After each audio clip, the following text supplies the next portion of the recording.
এ রায়কে বাংলার জনগণ প্রত্যাখ্যান করে। এই রায়কে বাংলার জনগণ মানে না, মানবে না।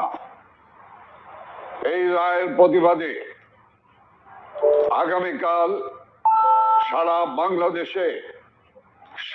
বাংলাদেশে সকাল সন্ধ্যা শাটডাউন পালিত হবে এবং আমরা পরিষ্কারভাবে বলতে চাই, আমাদের এই সংগ্রাম অবৈধ ইউনূস সরকার যতক্ষণ পর্যন্ত না স্টেপ ডাউন না হবে ততক্ষণ পর্যন্ত আমাদের সংগ্রাম, আমাদের লড়াই আরো তীব্র থেকে তীব্রতর হবে।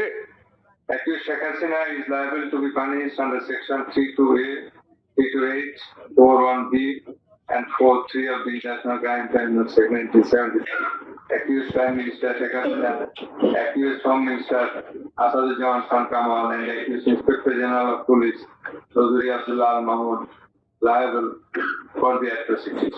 We have decided to inflict her with only one sentence, that is sentence of death.